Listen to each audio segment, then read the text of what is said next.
Hello, everybody. Thank you for joining me for this presentation on Regression 101. My name is Todd Schwartz with UNC Department of Biostatistics, and I'm intending to hit many topics related to linear regression today, and so we will dive right in. So we're going to start off. I'm going to show various statistical results. As you can see, I am using SAS, but there's nothing unique about this output. You would be able to generate this from any other type of statistical package.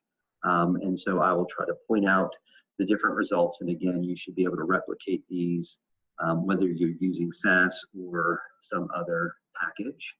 And I'm going to be using data from JOCO OA, the Johnston County Osteoarthritis Project, to illustrate these various methods. And you can see what's on my screen now is a listing of descriptive statistics for a number of variables, again, from this Johnston County Osteoarthritis data set. You can see that I have information here on 4 different variables. I have body mass index, which is defined as kilograms per meter squared. I have participant weight in pounds.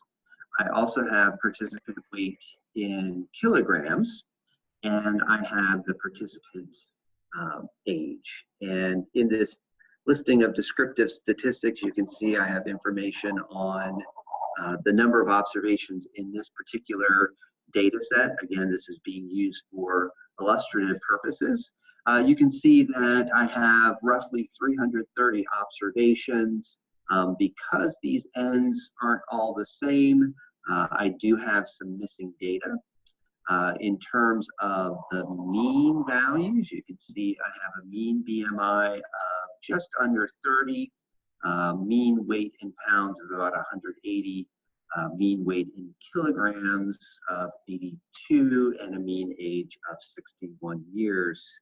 Standard deviations are also given to provide a measure of variability, as well as minimum and maximum values so that you can see the range that applies, again, for this particular data set.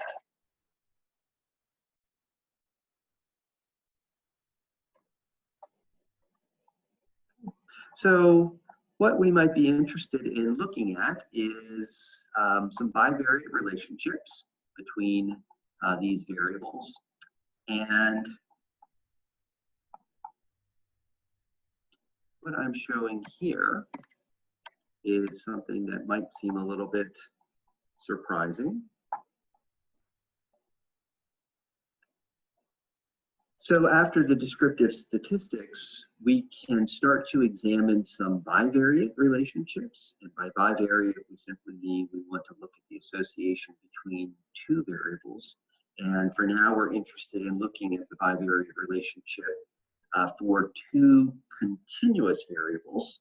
One way that we can visualize that is through a scatter plot. And in this particular scatter plot that I have on the screen, it might look like a very distinct kind of pattern. And in fact, you can see that what we have is all of the data points falling on a perfectly straight line. And as we examine this, you can see on the y-axis here, I have weight, participant weight in kilograms, and I need to scroll down so you can see the x-axis, but it is the participant weight in pounds. And so this is actually not a surprising result, because I essentially have 2 variables that both represent weights, just on different scales. So again, I could have predicted that this scatter plot would look like this. And when I have a scatter plot that looks like this, or if I have a pair of variables that just differ by, say, adding or subtracting a constant, or multiplying or dividing by a constant, then I have the same information in both of those variables. And so we say that they are perfectly correlated. In this case, you can see that because I have a positive slope, meaning as one increases, so does the other, we have a correlation coefficient of 1. If we had an inverse relationship, so that, for example, we had a negative slope, meaning as one increases, the other one decreases, this would be a negative slope, and we would have a correlation coefficient of -1 if all of those data points fell on a perfectly straight line. So this was not surprising, but you can see what would happen if you look at the bivariate relationship between two variables that are essentially the same information, just packaged in a different way. Here's probably a more interesting scatter plot, and you can see here from the y-axis, now I have BMI on my y-axis, and I have weight on my x-axis. And as we know, BMI is related to weight, but it also incorporates height. So we don't have a perfect correlation. We don't have all of the data points falling on a perfectly straight line. However, we still have a pretty strong correlation. And the way that we can see that here is we can see that all those data points are pretty tightly clustered, okay, around sort of what that best fitting line would be. And we're going to get into that and how that pertains to linear regression. But you can see that we have this tight fit, as opposed to if we just sort of had some random scatter of points that might not have any general pattern at all. So again, this is visualization. We haven't actually done any statistics to evaluate this bivariate relationship. Okay. Here, what we've done now is, again, back to weight in kilograms versus weight in pounds, and we've just taken that same scatter plot and superimposed that best fitting line. Not surprisingly, all of those data points fall precisely on that line. If we move to weight versus BMI, or rather BMI versus weight, now you can see what that best fitting straight line would be. And this is actually the simple regression line. So this straight line that goes kind of through the middle of the data is that best fitting line, our simple regression line. And you can see how the scatter plot, the data are scattered about that line. Okay, if we want to start to quantify the strength of the association, the way that we can do that is through correlation coefficients. So we're interested in this table here, and you can see that it's labeled as Pearson correlation coefficients. And what we have here is a correlation matrix. And so for any pair of variables, for example, if I wanted to look at BMI against weight, then I can find BMI in my row, weight in my column, and I can see the corresponding cell. In this case, it's saying that my correlation coefficient is 0.84. The p-value there is less than 0.0001, so it's highly statistically significant. And I have 331 observations that have information on both BMI and weight, so that they contribute to the calculation of this specific correlation. Now, 0.84 for clinical studies, that tends to be a pretty strong correlation. The actual magnitude and using terms like strong or moderate or weak is somewhat context dependent, in the sense that sometimes when you have highly controlled variables that come out of a laboratory experiment, you might expect to see correlation coefficients, say, of 0.99 or very, very close to 1. And sometimes in clinical studies, with a broad representation of individuals, you might have a correlation of 0.3 and consider that to be strong. So it is dependent on the context and the sample. But in this case, we see that the correlation between BMI and weight in pounds is 0.84. So that's pretty high, as we would expect, and again, consistent with what we saw in that scatter plot. What I'd like to note is that if I look at the correlation of BMI with weight in kilograms, we get exactly the same value. We get exactly the same correlation coefficient of 0.84 with the same p-value, because again, the relationship is the same.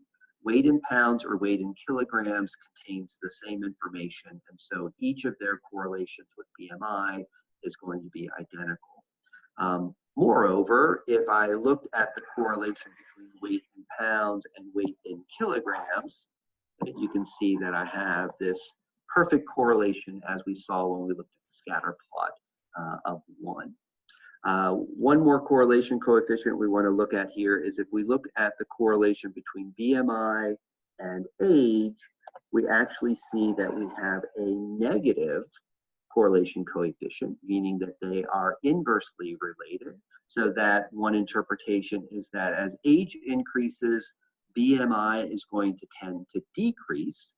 That coefficient is only at negative 0.13. The magnitude is not that great. However, the p-value is 0.015, and so it is statistically significant at the 0.05 level. And some of that has to do with the power that we have to detect those magnitudes through the sample size. So those are correlation coefficients. Again, reflecting the strength of the linear relationship between two variables. And again, we can see here that whether we have some scaling factor or not is not going to affect the correlation coefficients. So we can move on now and start to actually look at regression. You can say, well, why did we spend so much time talking about say these bivariate associations or correlation coefficients? And that's because they are tied in with what we want to illustrate next using regression, which is what we want to call simple linear regression. And when we use that word simple, that implies that we have a single X variable, a single independent variable, a single explanatory variable. Those are all synonyms for what we're trying to do here. So we have a single Y variable or dependent or outcome variable, and we want to look at its relationship with a single X variable, again, explanatory or independent variable. And so when we have that relationship, you can see that it is bivariate. We have a single X, we have a single Y, and we'd like to use regression to illustrate what that relationship is. And so I just want to walk you through a little bit of the output that I'm showing here. Again, if you're in SAS, this is from ProcReg, which is used for regression.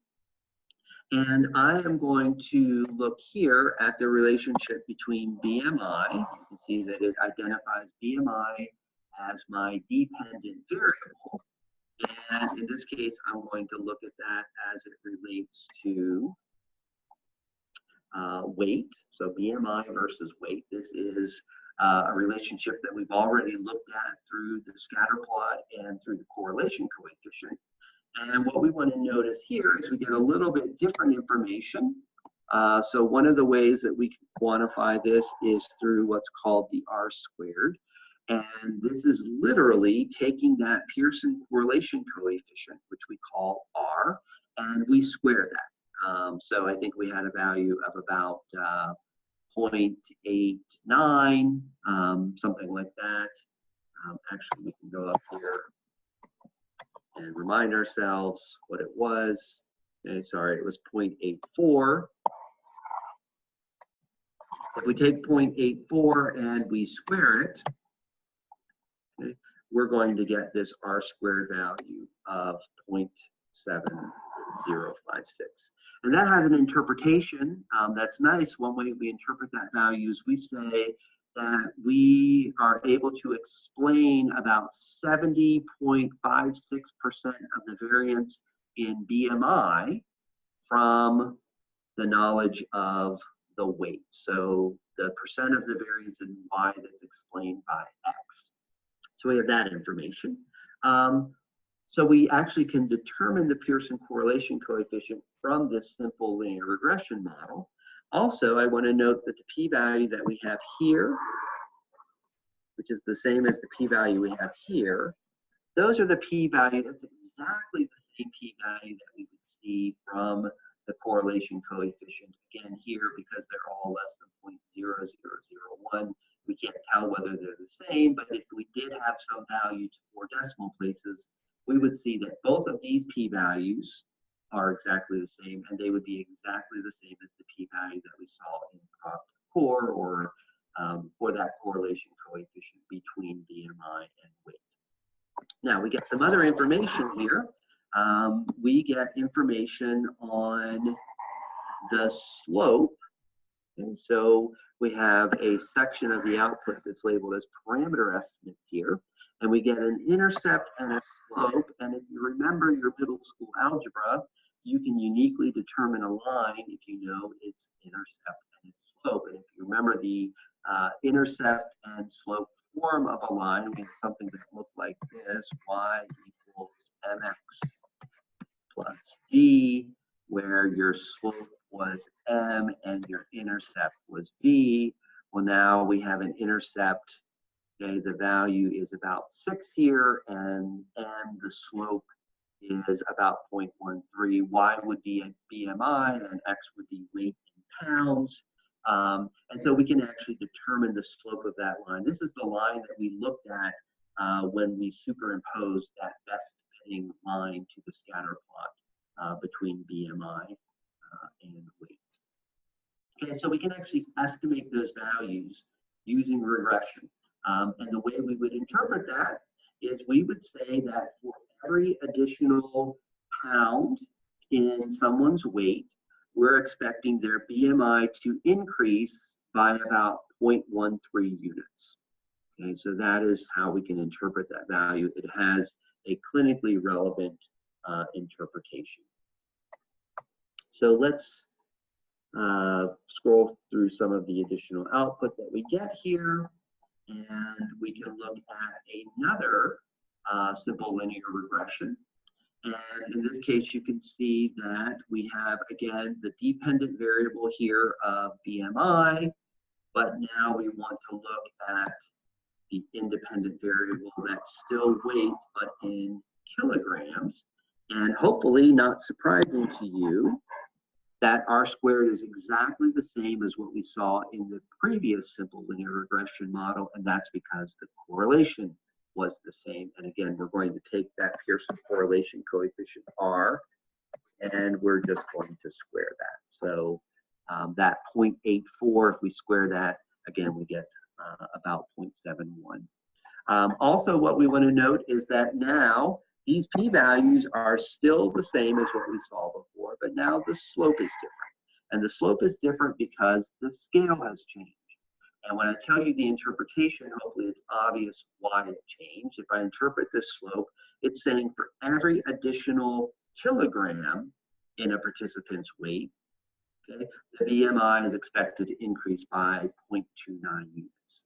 So the prior simple linear regression was talking about a 1 unit change in weight, and the unit there was pounds, so that was a 1 pound increase.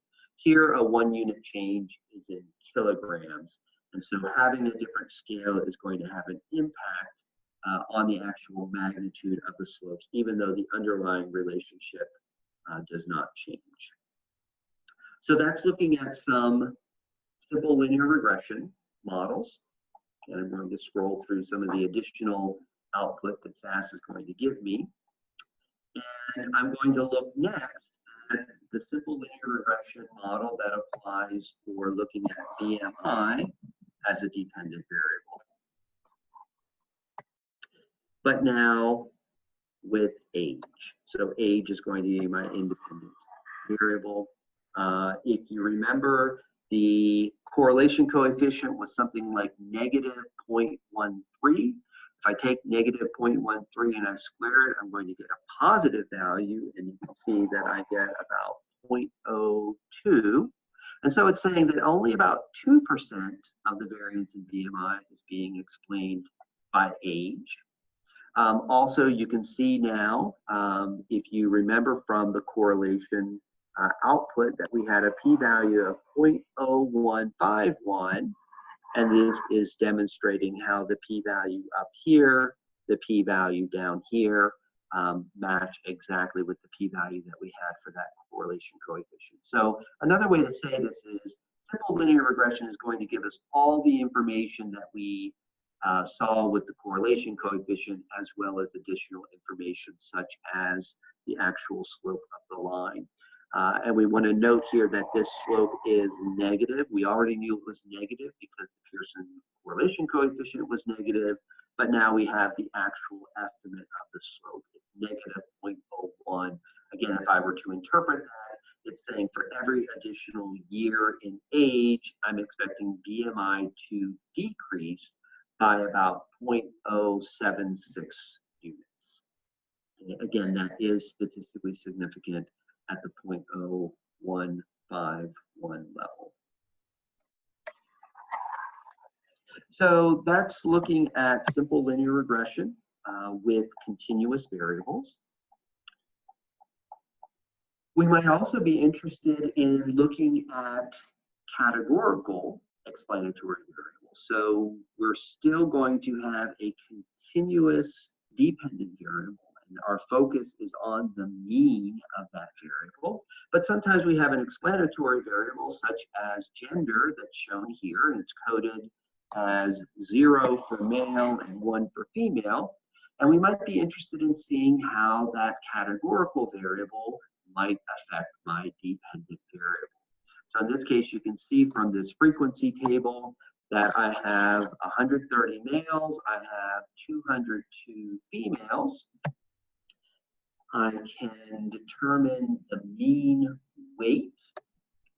See, my analysis variable is weight, and I can look at how that mean is affected by gender. So in this case, my mean weight for males is about 190.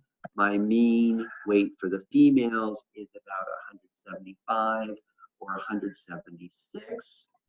If I were to try to do a formal comparison of those means, one method that is commonly used, and hopefully you've seen it before, is the t-test. And so this is output from proc t-test in SAS. And you can see from this output that it's going to give me the two different genders. So again, 0 was male and 1 was female. It's going to tell me those sample sizes. It's going to tell me those means. It's going to calculate the mean difference. So it's saying that there's about a 14-pound difference where the males were higher than the females. Still just descriptive statistics, but if I scroll down here, here is where I actually get my t-tests. And these are the t-values and the corresponding p-values. I actually have two different versions of the t-test depending on whether I'm willing to assume the variance in the two groups are equal or not. And if I assume that they're equal, my statistic is about 3.3. And with 330 degrees of freedom, that gives me a p-value of 0.0012. If I'm not willing to assume that they're equal, I use this unequal variance version, which gives me a similar t-statistic of about 3.3. Degrees of freedom is adjusted for the fact that I have unequal variances, and I have a similar p-value, 0.0009. Either of these would lead me to reject my null hypothesis. And the null hypothesis here is that the mean weight for males was equal to the mean weight for the females. So I would actually reject that and conclude that the mean weight for the males is higher than for the females. Okay? And again, the estimate of that was about 14 pounds, which we saw up here, of 13.98. Okay, so that's a t-test. Again, you might say, well, why are you spending time talking about that? Well, it's because we can also replicate that same analysis in a linear regression model. And specifically in a linear regression model where we have an explanatory variable that is categorical, and in the case of gender is actually dichotomous, where we have two levels. So you can see here that I have these two levels of gender, 0 and 1, again 0 corresponding to the males. Okay, I can run this regression model, this simple regression model, and I have again weight as my dependent variable. But now I'm going to use gender as my independent variable. And you may have seen this before. The way that we can incorporate a variable like gender with values of male and female into a simple linear regression model or a linear regression model is through what we call dummy variables or indicator variables. These are 0, 1 variables where I have to choose one of the levels and code it as 1 and the other level and code it as 0. So I'm going to actually code male as 1 in this case.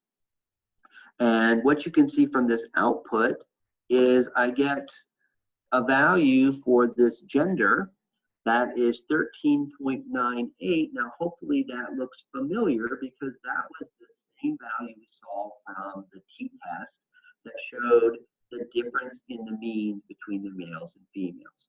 So again, the simple linear regression now with a categorical and dichotomous explanatory variable, okay, is actually interpretable as that difference in the means. That is actually the means for the males. That's my estimate for the mean for the males minus the mean for the females. And I put the hats over that because it's an estimate. Now, the p-value that I get here of 0.0012, again, is not new. That is the same p-value that we saw. Scroll back up here. From the t-test, where I assumed equal variance. So again, what we see is that we can get information out of a regression model that replicates a simpler kind of analysis in this case, a 2-group independent sample t-test. So I actually get the same information, and in this case, I can say that I have a mean difference between the males and females of about 14 pounds, and that is statistically significant with a p-value of 0.001.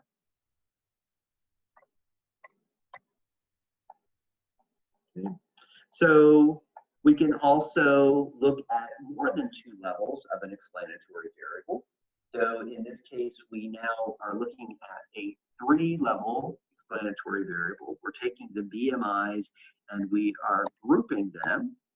You can see the definitions here. So BMI group of 0, our BMI is less than 25.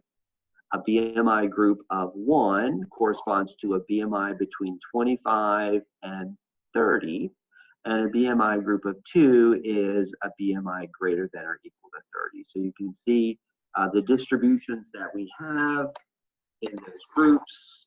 And I can go ahead and generate the mean of weight by those 3 groups. And as I would expect, when I go from the lowest BMI group, I have a mean weight of 142. As I go to that middle BMI group, I have a mean weight of 172. And with the highest BMI group, I have a mean weight of about 208. Well, I can also look at this through a linear regression model. Now, the way that I can accommodate having more than 2 levels in that explanatory variable is I can actually have not just one 0, 1 coding or dummy variable, but in this case, I have 2. And the way this works is if you have k levels of your explanatory variable, you're going to have k minus 1 dummy variables. And you're going to have k minus 1 terms in your model that represent those. So since here we have 3 levels, k minus 1, 3 minus 1, I'm going to have 2 terms in my model, and you can see what they are here. Okay. And essentially the one that's left out serves as what we call our reference group or our reference level. So what this is going to show us is that for that lowest BMI group, okay, the mean weight is 65 pounds less then our reference group, which was the BMI greater than or equal to 30, okay, that is highly statistically significant. And for that middle BMI group, the mean change in weight is about 36 pounds. So it's 36 pounds less. We see the negative sign than the reference level. Again, BMI greater than or equal to 30. And we have, again, highly statistically significant. So these models are very flexible. They can handle continuous variables. They can also handle categorical variables, whether it's 2 levels or more than 2 levels through dummy variables. All right, so I want to illustrate one other thing here, and I want to start moving from simple linear regression to multiple linear regression. I'm going to look at a different dependent variable in this case. And here what I want to do is I want to look at KL grades, Kelvin-Lorentz grades, for the right knee in these participants. And you can see that those are coded on a 0 to 4 scale. And you can see the distribution that we have for each of those. So what we want to do is we actually want to focus on the mean of this variable. So we're going to treat it as a dependent variable. Some people might take issue with that, but that's not what I want to discuss today. But for illustrative purposes, we're going to consider this as a continuous variable where we're interested in the mean of that particular variable. You can see the distributions here. Okay. And what we want to do is we want to look at how that KL grade is related to injury in that same knee. So here is a variable that is representing knee injury in that same leg, the right leg. And you can see I have 2 values, yes or no.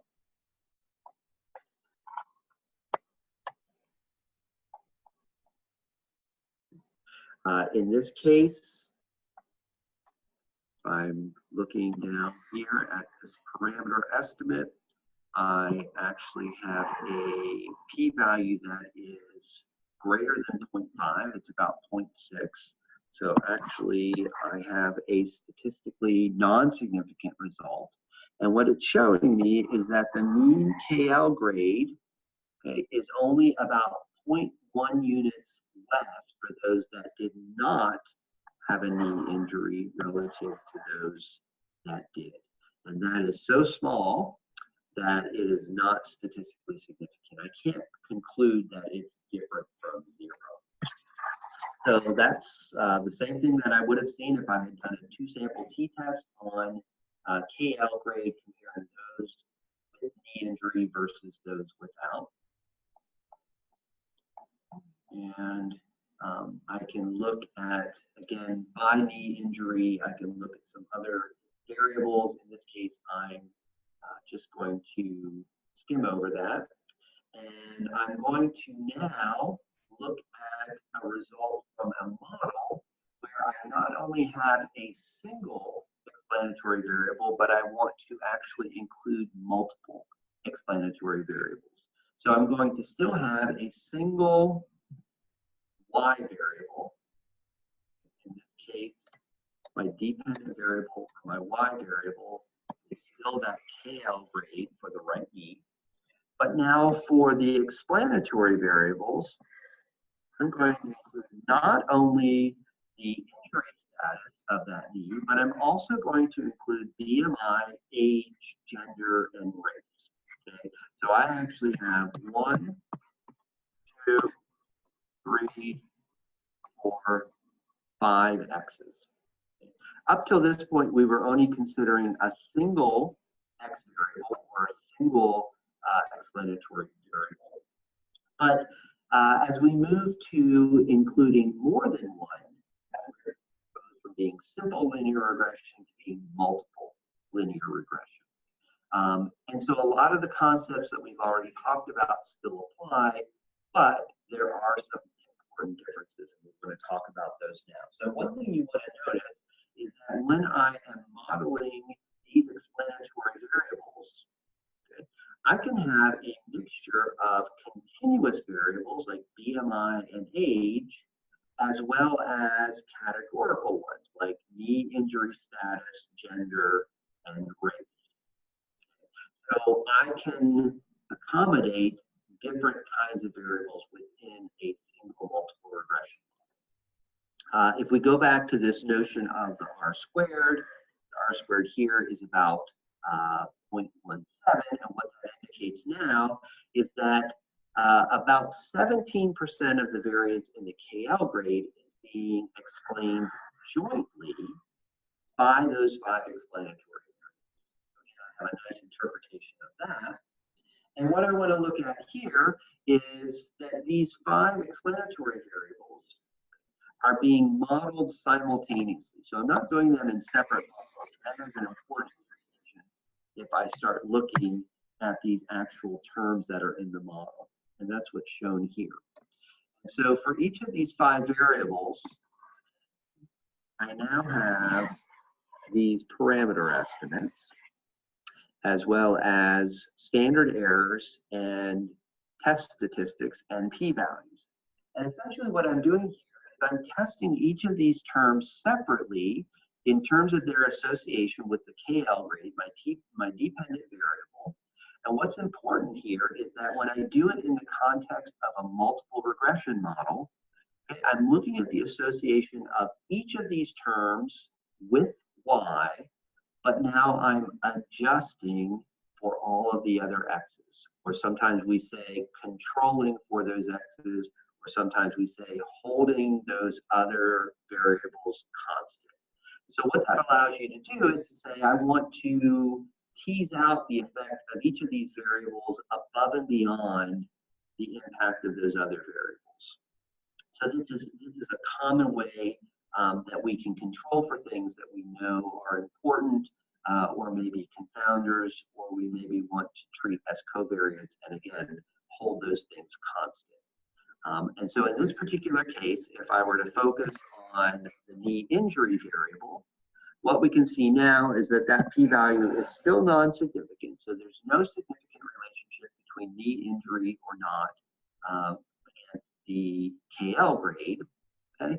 But now when I interpret this value, okay, which is saying that those that did not have an injury have a lower KL grade on average by about negative 0.12 units. Okay, but what's important now here in this context is I'm now going to say that that is controlling for BMI, age, gender, and race. Okay. Likewise, I could look at this effect of gender, okay, which corresponds to a gender of 0. So this is actually for the males. Okay, what this is saying is that the mean KL grade is about 0.06 units less for males than for females. And I'm adjusting for knee injury status, BMI, age, and race. So what it's doing is it's looking at each of the associations adjusted for everything else in the model. And I'm doing that statistically. One last thing I want to show you here is that in this model, while I included BMI and age as they appear, sometimes we might also be interested in looking at scaled versions of those variables. And in this case, the model is the same, except now I have, instead of BMI and age, I have BMI 5 and age 10. And what that does is that says instead of interpreting this as a 1 unit in BMI and a 1 unit in age, meaning 1 year of age, I can actually scale these variables to make these estimates more clinically relevant. So what I'm doing here is I'm saying instead of for a 1 unit change in BMI, which may not seem to be that much, I can say for every 5 units in BMI, I can see what the impact is on KL grade. Okay. This p-value and this test statistic, those are going to be identical to when I had just a 1 unit change. So I'm not changing the nature of the relationship. I'm just making these these slopes more interpretable. And likewise for age, instead of a 1-year change in age, I can now look at a decade change in age and see what that impact is on the KL grade. In this case, for every additional decade in age, I'm seeing a 0.3 increase in that KL grade. Again, just to contrast that, what we saw when we had the actual ages. Okay. For a 1-year increase in age, we see that it was only 0.03. So basically, we're going to take that times 10, and we'll get the same thing that we see down here from this model with the scaled versions.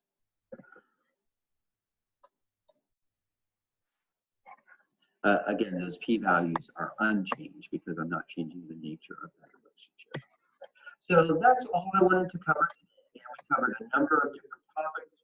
We looked at simple linear regression, where you have a single y variable and a single x variable. We extended that to look at categorical x variables. So x could be either categorical or continuous. And then we extended that to multiple linear regression, where you can have any combination of continuous and categorical explanatory variables or x variables, but still with just a single y variable. What we're interested in all of these is a focus on the mean of that dependent variable, so that we're modeling the mean of y in these models. And we've illustrated their connection with, say, Pearson correlation coefficients, with t-tests, and I hope this information has been very useful to you. Thank you for your attention.